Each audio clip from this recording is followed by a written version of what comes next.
আমার দলের প্রথম বক্তা যখন অবহেলাকে সংজ্ঞায়িত করে গেলেন, তখন প্রতিপক্ষের প্রথম বক্তা বিতর্কের এই মঞ্চে উপস্থিত ছিলেন ঠিকই, কিন্তু মন হয়তো ছিল অন্য কোথাও। তাই তিনি বারবার ভিন্ন ভিন্ন সুরে একই গান গেয়ে প্রমাণ করার চেষ্টা করে গেলেন যে সন্তানের মানসিকতা নাকি বৃদ্ধ পিতামাতার প্রতি দায়িত্ব পালনে অবহেলার মূল কারণ নয়। অবহেলার সংজ্ঞায় যেখানে বলছে অবহেলা হচ্ছে প্রদত্ত পরিস্থিতিতে যত্নের অভাব এবং ইচ্ছাকৃত অসতর্কতা, অর্থাৎ বিজ্ঞ প্রতিপক্ষ, অবহেলার প্রশ্ন আসে তখনই যখন আপনি পূর্ণ সামর্থ্য থাকা সত্ত্বেও আপনার বৃদ্ধ পিতামাতার যত্নের প্রতি ছিলেন উদাসীন। যে ছেলেটি শুধুমাত্র টাকার অভাবে বৃদ্ধ মায়ের চিকিৎসা করাতে পারছে না, সে কিন্তু আজকের বিতর্কের বাইরের বিষয় বিজ্ঞ প্রতিপক্ষ, কারণ সে চেষ্টা করেও পরিস্থিতির শিকার। তার মানসিকতার কোনো দোষ নেই, অবহেলার তো কোনো প্রশ্নই আসে না। কিন্তু বৃদ্ধ পিতামাতার প্রতি দায়িত্ব পালনে পূর্ণ সমর্থ হয়েও যদি আপনি তাদেরকে করেন উপেক্ষা, তখনই তাকে আমরা বলবো অবহেলা, যে আপনার মানসিকতারই সমস্যা বিজ্ঞ প্রতিপক্ষ। আমার সন্তান যেন থাকে দুধে ভাতে, অন্তরের এই নিবেদন তো পৃথিবীর সব বাবা মায়ের। অথচ সারাটা দিনের ব্যস্ততা শেষে একটুখানি অবসর পেলেই, যেখানে আমাদের ফেসবুক বা হিন্দি সিরিয়ালে ডুব দেওয়ার সময় হয়, সেখানে ফোন দিয়ে মাকে একটিবার জিজ্ঞেস করার সময় হয় না মা ভালো আছে কিনা, বাবাকে জিজ্ঞেস করার সময় পর্যন্ত হয় না ওষুধগুলো ঠিক মতো খাচ্ছে কিনা।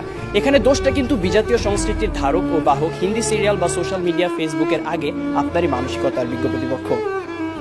একজন সুস্থ মানুষ সর্বোচ্চ ৪৫ ডেল একক পর্যন্ত ব্যথার সম্মুখীন হতে পারে, আর সন্তান জন্মদানের সময় আমাদের মায়েরা যে পরিমাণ ব্যথার সম্মুখীন হন তা ৫৭ ডেল এর কিছু বেশি, যা একজন সুস্থ স্বাভাবিক মানুষকে প্রয়োগ করা হলে অনায়াসে তার ২০টি হাড় ভেঙে যাবে।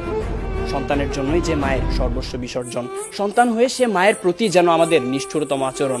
আর এর পেছনে মানসিকতায় যদি দায়ী না হবে, তাহলে কেন নারায়ণগঞ্জের ফতুল্লা শাসনগাঁও এলাকায় ভরণ পোষণ থেকে বাঁচতে সন্তানদের দ্বারা বস্তাবন্দি অবস্থায় রাস্তায় ফেলে যাওয়া ৮০ বছর বয়সী বৃদ্ধা হাসিনা বেগম সেদিন মারা গেলেন? কেন জামির উদ্দিন শেখ নামের শতবর্ষী বাবা ৫ ছেলের ৪ জনের হাতেই মার খেয়ে আজ শয্যাশয়ী? তথ্যসূত্র দৈনিক প্রথম আলো, ১৩ জুলাই ২০১৮। পত্রিকায় প্রকাশিত এমন হাজারো হতভাগ্য হাসিনা বেগম বা জামির উদ্দিন শেখের গল্প আপনাদের শোনাতে পারি, জীবনযুদ্ধে যারা হেরে গিয়েছিল। হ্যাঁ, বিজ্ঞ প্রতিপক্ষ, জীবনযুদ্ধে যারা হেরে গিয়েছিল সন্তানের ঘৃণ্য মানসিকতার কাছে। এরপরও কি সন্তানের সেই পচে যাওয়া মানসিকতার চেয়ে বিভিন্ন পারিপার্শ্বিকতার অজুহাতকেই বড় করে দেখবেন? প্রশ্ন রইল বিপক্ষের দ্বিতীয় বক্তার কাছে। প্রতিপক্ষের প্রথম বক্তা বলে গেলেন যে সন্তানেরা নাকি এখন সময়ই পাচ্ছে না তার বাবা মার সাথে ব্যয় করার, অর্থাৎ ব্যস্ততার কারণে তারা সময় দিতে পারছে না তাদের বাবা মাকে। আসলে সত্যি কথা বলতে জানেন কি বিজ্ঞ প্রতিপক্ষ, এই পৃথিবীতে সময়ের অভাব বলে কিছু নেই, সবকিছুই নির্ভর করে আপনার প্রাধান্যের উপর। তাই দিন শেষে আপনার প্রাধান্য যদি পিতামাতা না হয়ে হয় ডিজনি প্লাস বা নেটফ্লিক্স, মানসিকতার দিকে আঙুল তো উঠবেই। মাননীয় সভাপতি প্রতিপক্ষের প্রথম বক্তার বক্তব্য থেকে এটাই পরিষ্কার যে তারা মানসিকতা নয়, বরং সন্তানের সুশিক্ষার অভাবকেই দায়ী করে গেলেন, যার কারণে প্রভাবিত হচ্ছে মানসিকতা। মাননীয় সভাপতি, কোনো কিছুই তো আপনা আপনি দূষিত হয় না। এখন কেউ যদি ধূমপান করে বলে যে সিগারেটে থাকা নিকোটিনের কারণে তিনি ক্যান্সারে আক্রান্ত হয়েছেন, এখানে ধূমপানের কোনো দোষ নেই, তাহলে বিষয়টি কি নিতান্তই হাস্যকর নয় বিজ্ঞ প্রতিপক্ষ? তাই আজ বুঝেই হোক আর না বুঝেই হোক, আপনারা কিন্তু বৃদ্ধ পিতামাতার প্রতি দায়িত্ব পালনের অবহেলার মূল কারণ হিসেবে সেই মানসিকতাকেই দায়ী করে গেলেন। ধন্যবাদ আমাদের সাথে একমত পোষণ করার জন্য।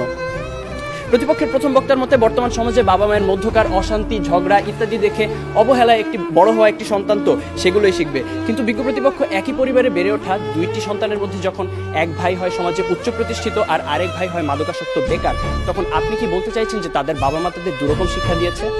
অর্থাৎ আমি এটাই বোঝাতে চাইছি যে পরিস্থিতি যেমনই হোক না কেন, ভালো মন্দের বিচার করার মানসিকতা বা বিবেক সে তো আপনারই হাতে। অবাক বিষয় কি জানেন বিজ্ঞ প্রতিপক্ষ, আপনারা যখন এই মঞ্চে দাঁড়িয়ে বৃদ্ধ পিতামাতার প্রতি অবহেলার বিভিন্ন কারণ হিসেবে নানা অজুহাত টেনে আনতে ব্যস্ত, তখন সবকিছুকে বুড়ো আঙুল দেখিয়ে মন্তাজ মিয়া নামের একজন দরিদ্র রিক্সা চালক সম্পূর্ণ অপরিচিত একজন বৃদ্ধকে নিজের বাড়িতে নিয়ে এসে নিজের বাবার মতো যত্নার্থী করছেন গত ৫ বছর ধরে। রিক্সা চালক মন্তাজ মিয়ার এই ঘটনা হানিফ সংকেতের ইত্যাদি অনুষ্ঠানে প্রচারিত হয়েছিল। যেখানে অনেক উচ্চশিক্ষিত সচ্ছল ছেলে মেয়েরা অবহেলায় নিজের পিতামাতাকে বৃদ্ধাশ্রমে পাঠিয়ে দিচ্ছে, সেখানে মন্তাজ মিয়া একজন দরিদ্র রিক্সা চালক হয়েও এমন একটি মহৎ কাজ কি করে করতে পারলেন? তার তো ছিল না অর্থবিত্ত, শিক্ষা কিংবা উচ্চ সামাজিক অবস্থান, কিন্তু তবুও তিনি তা পেরেছিলেন কারণ তার ছিল একটি উন্নত মানসিকতা, বর্তমান সময়ে যা বড়ই অপ্রতুল।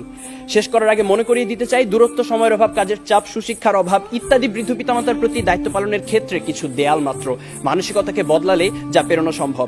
বৃদ্ধ পিতামাতার প্রতি দায়িত্ব পালনের ক্ষেত্রে যদি কোনো কারণে কমতি হয় বা সন্তান অসমর্থ হয়, সেক্ষেত্রে আপনাদের দ্বারা দেখিয়ে যাওয়া যুক্তিগুলো হয়তোবা একটি কারণ, কিন্তু বৃদ্ধ পিতামাতার প্রতি দায়িত্ব পালনের ক্ষেত্রে যদি কোনো কারণে অবহেলা করা হয়, সেটা অবশ্যই সন্তানের মানসিকতারই সমস্যা বিজ্ঞ প্রতিপক্ষ।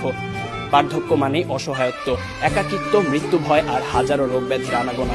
জীবনের যে সময়টায় আমাদের সবচেয়ে ভালোবাসার মানুষ বাবা মায়ের সবচেয়ে বেশি প্রয়োজন হয় আমাদের, তখন কেন আমরা আমাদের মানসিকতাকে কবর দিয়ে দূরে ঠেলে দিব তাদের? তাই বিজ্ঞ প্রতিপক্ষ, আসুন আমরা আমাদের মানসিকতাকে বদলাই। জীবনের বিনিময়ে হলেও যারা সন্তানের প্রতি ভালোবাসার এতটুকু কমতি হতে দেন না, সেই সোনার পিতামাতার প্রতি গভীর শ্রদ্ধা নিবেদন করেই শেষ করছি। আহ্বান জানাচ্ছি